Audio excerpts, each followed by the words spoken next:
Hola a todos. Si estás buscando una manera fresca y efectiva de aprender inglés, hoy te presentamos una técnica que te ayudará a alcanzar tus metas más rápido. Quédate con nosotros para descubrir cómo funciona. Si te gusta este video, no olvides suscribirte, darle like y compartir tu opinión en los comentarios. Empecemos. One day, in a very far-away forest, there lived a big, strong bear named Bruno. Bruno was kind, but also a bit clumsy. He liked to walk through the forest, collect honey, and enjoy the sun. Despite his size, Bruno felt lonely. He had no friends to share his days with. Nearby, in a very tall tree, lived a small, clever cat named Tito. Tito was the complete opposite of Bruno. He was agile, fast, and always had a plan in mind. Tito loved to explore and discover new things. But he also had a mischievous heart, and he liked to play pranks on the other animals in the forest. One morning, while Bruno was picking berries, Tito, who was watching him from a branch, decided to play a prank on him. He jumped in front of Bruno and said, "Hey, Bruno! Did you know that there is a magic cave in the forest? Inside it, everything you wish for will come true."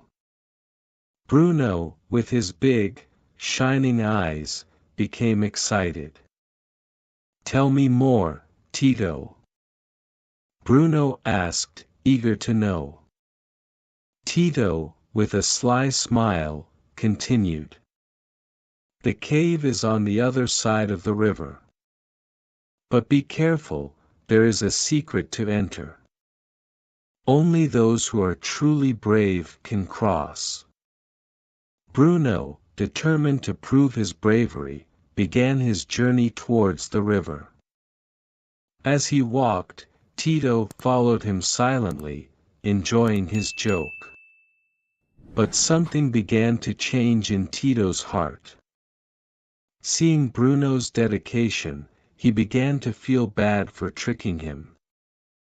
Bruno had no malice, he just wanted to fulfill his deepest wish, to find a friend. When Bruno reached the river, Tito stepped forward and said, "Bruno, there is something I must confess to you." Bruno looked at him, not understanding. "There is no magic cave," Tito said, his head down. "It was just a joke." Bruno, instead of getting angry, smiled sweetly. "It's okay, Tito. I don't need a magic cave. What I really wanted was a friend, and I have already found him." Tito felt something warm in his heart. For the first time, he understood the value of friendship. From that day on, Tito and Bruno became inseparable. The bear taught the cat to enjoy the simple things, and the cat taught the bear to be more cunning. And so, Tito and Bruno discovered that sometimes the most magical things are not found in hidden caves, but in the hearts of those around us. The real magic is in friendship, in sharing moments, in being sincere and in forgiving. But the story of Bruno and Tito does not end here. Because in a forest full of adventures, each day brings a new challenge, a new opportunity to learn and grow together. And so, the two friends continue walking through the forest, searching for new mysteries, and always remembering that, deep down, the real magic is created by themselves. One day, while Tito and Bruno were exploring an unfamiliar part of the forest, they found something curious. It was an old, huge tree with a door carved into its trunk. The door was small, barely the size of Tito. It was covered in moss, and it looked like no one had opened it in a long time. "What do you think is behind that door, Tito?" Bruno asked, intrigued. Tito, his eyes shining with excitement, replied, "There is only one way to find out, Bruno. Let's go in." The cat pushed the door with his little paw, and it opened with a soft creak. Behind the door, they found a spiral staircase that descended into darkness. Without thinking twice, Tito began to go down, followed closely by Bruno, who had to bend down a lot to get through. As they went down, the light outside disappeared, but small fireflies began to light the way. After what seemed like an eternity, they arrived at a large underground cavern. In the center of the cavern, there was a lake of crystal-clear water. But the most amazing thing was what stood above the lake, a glowing tree, which seemed to be made of pure light. "What is this place?" Bruno whispered, amazed. It's incredible," Tito said, at a loss for words to describe what they were seeing.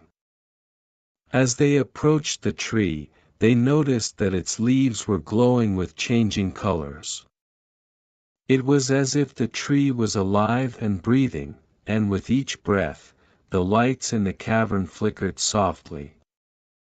Suddenly, a deep, calm voice echoed through the cavern. "Welcome, travelers," the voice said. "I am the guardian of the tree of wisdom." Bruno and Tito stopped, searching for where the voice was coming from. But they saw no one. "Do not be afraid," the voice continued.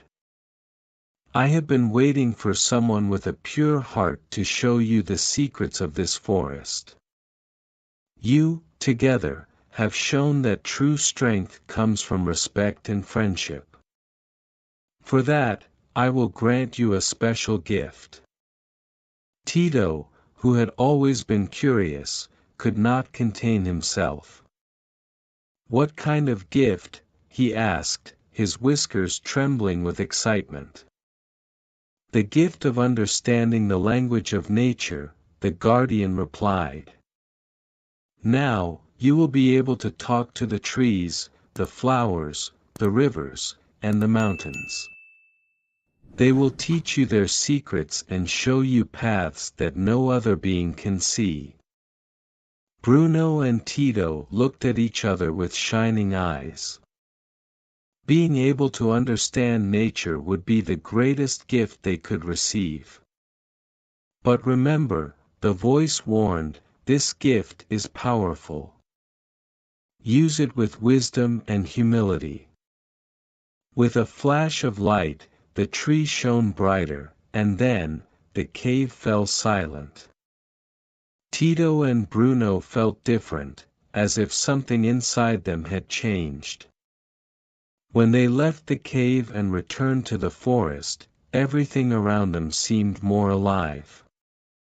"Bruno, do you hear that?" Tito asked. Bruno nodded, smiling. "Yes, Tito. The trees are whispering. They say there is a secret path to a hidden valley, where the river sings a magical melody. Let's find out," Tito exclaimed. And so, Tito and Bruno, now with the power to communicate with nature, continued their journey. Each day was a new adventure, a new discovery, and as they explored the forest, they learned life lessons that no other being could ever know. But this is not the end of their story, because in a forest full of secrets, the adventure never ends.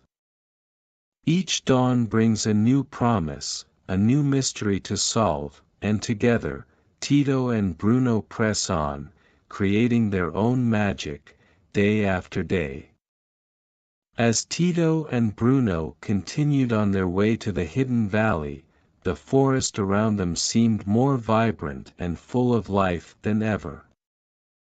The trees rustled softly, the flowers bent as they passed, and the wind brought them ancient melodies that only they could understand. As they approached the river, they heard a soft song, a melody that seemed to come from deep within the water. Tito, with his ears pricked up, stopped and looked at Bruno. "It's the river," Tito said. "It's calling us." Bruno leaned towards the bank, and with his large paw, he gently touched the water. Suddenly, the river shone with a blue light, and the figure of a small water creature emerged. It was a nymph, her body formed by the river itself, with long, wavy hair like the currents. "Welcome, travelers," said the nymph in a soft, melodious voice. "I am Nerea, the guardian of this river. I have been waiting for your arrival." Tito, always curious, asked, "Why were you waiting for us?" Nerea smiled sweetly. "Because you are the chosen ones. The valley you are heading to is a sacred place, but it is also fragile. It needs to be protected, and only those who understand the voice of nature can do so." Bruno, with his innate kindness, replied, "We will do everything we can to protect it, Nerea." The nymph nodded, pleased. Before continuing, they must cross the river, but this is no ordinary river. It is a river of memories. When they cross it, they must confront their deepest memories, those that have shaped who they are today. Only then will they be able to reach the valley. Tito and Bruno looked at each other, feeling a mixture of excitement and fear. Crossing the river meant more than getting their feet wet, it meant facing themselves. Without further hesitation, Tito took the first step. As he touched the water, he felt himself surrounded by a soft mist, and suddenly, he was somewhere else. He was a little kitten again, in his childhood home, remembering how he used to play alone, wishing for a friend. He saw how his loneliness had led him to be cunning and distrustful, using pranks to hide his true desire for company. Meanwhile, Bruno also found himself in his own memory. He was a bear cub, trying to reach the honey in a tall tree. He remembered how he always felt clumsy and less capable than the other bears, how that had made him seek strength in his heart instead of just in his body. They both traveled through these memories, better understanding who they were and why they had become the way they were. But, instead of feeling sadness, they felt deep relief. Because they knew that those moments had brought them here, had brought them together as friends. When they emerged from the river, Nerea was waiting for them on the opposite bank, with a serene smile. "You have passed the test. Now you are ready to enter the valley," she said, and with a gentle gesture of her hand, the path into the valley opened before them. Tito and Bruno walked with a firm step, knowing that what awaited them would be both a challenge and a blessing. The valley was a place of indescribable beauty, fields of flowers that sang in the wind, trees so tall that they touched the sky, and a crystal-clear river that meandered through the entire landscape. But the valley also had its own guardian, an ancient tree in the center, with branches that extended like protective arms over the earth. The tree spoke to them in a grave and ancient tone. You have reached the heart of the forest, the place where life begins and ends. This valley is sacred, but also vulnerable. It needs care, love, and wisdom. You, with your new gift, have the responsibility to protect it. Tito and Bruno nodded solemnly, understanding the magnitude of their task. They knew that their adventure was not over, but was just beginning. In the hidden valley, they found not only a place to protect, but a home where their friendship could flourish even more. And so, as the days passed, Tito and Bruno dedicated their efforts to caring for the valley, learning more each day from the whispers of nature, the wisdom of the trees, and the song of the river. Together, they created a place of peace and harmony, where all beings in the forest could live in balance. But the story of Tito and Bruno remains open, because in a world full of life, there will always be new challenges and new wonders to discover. And as long as they have each other, there is nothing they cannot face. Y con eso terminamos. Si te gustó este vídeo, asegúrate de suscribirte al canal. Además, te invitamos a ver el siguiente vídeo que te dejamos por aquí, para seguir mejorando tu nivel de inglés a base de práctica y repetición. Nos vemos allí.